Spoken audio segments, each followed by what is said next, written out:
Hey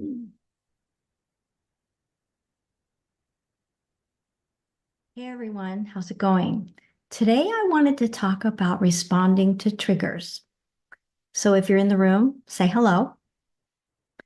I think we all have triggers. I know I have a couple of them.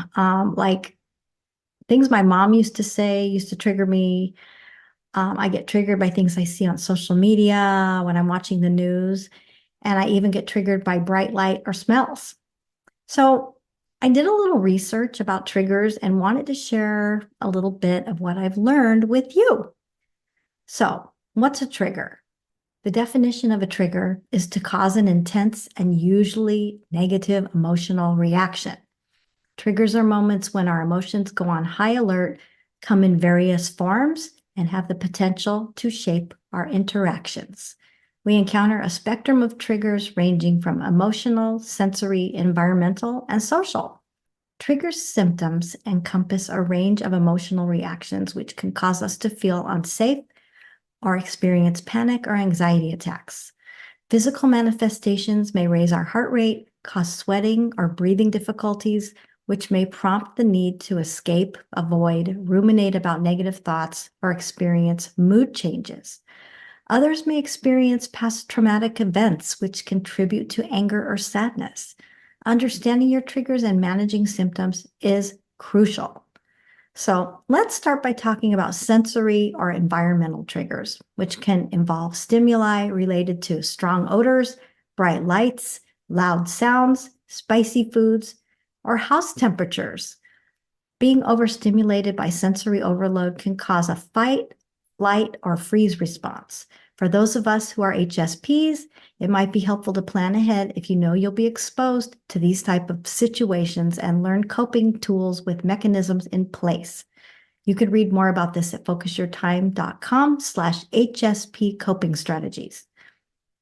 Now, let's talk about environmental triggers, which are related to external surroundings and may show up as extreme weather temperatures, high pollen counts, forest fire smoke and smell, bright sunlight, or noises from wildlife, thunderstorms, or windstorms.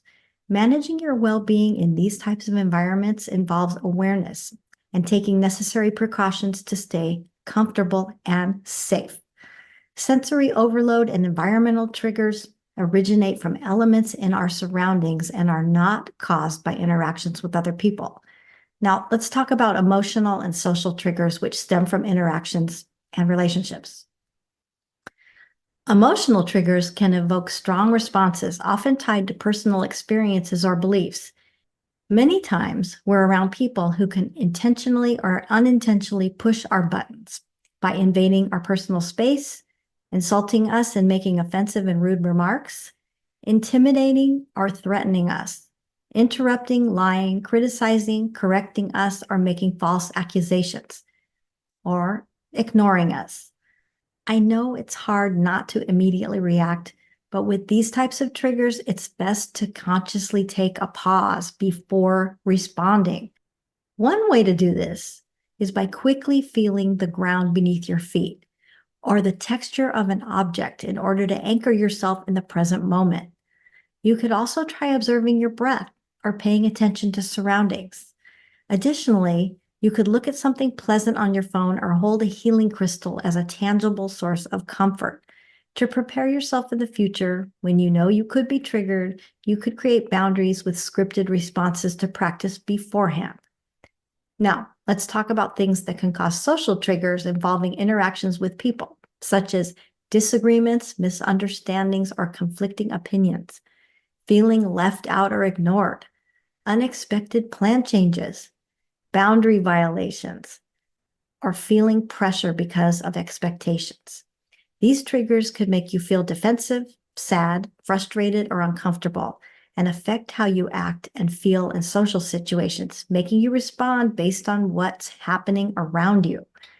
We all have certain triggers, and once activated, it's best to resist the immediate temptation to react because that immediate response can become deeply ingrained and turned into a bad habit. To break this cycle, instead of reacting, we must learn to catch ourselves in the moment by finding a brief pause that allows us to make a different and deliberate choice before responding. An article in tinybuddha.com says that giving yourself even a few extra seconds before reacting can make a difference.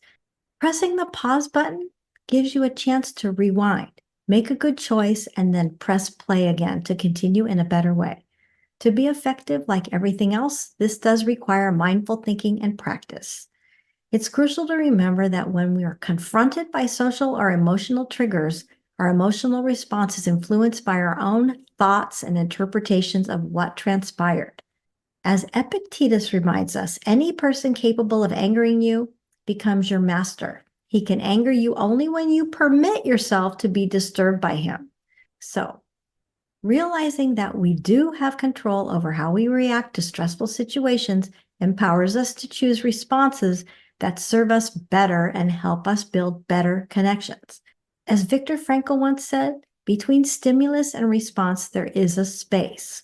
In that space is our power to choose our response. In our response lies our growth and our freedom. So how do you react when triggered? Do you immediately respond or take a pause and then respond? Let me know in the comments. Okay, that's all I've got today. To read more, visit focusyourtime.com/triggers. See you next time. Bye.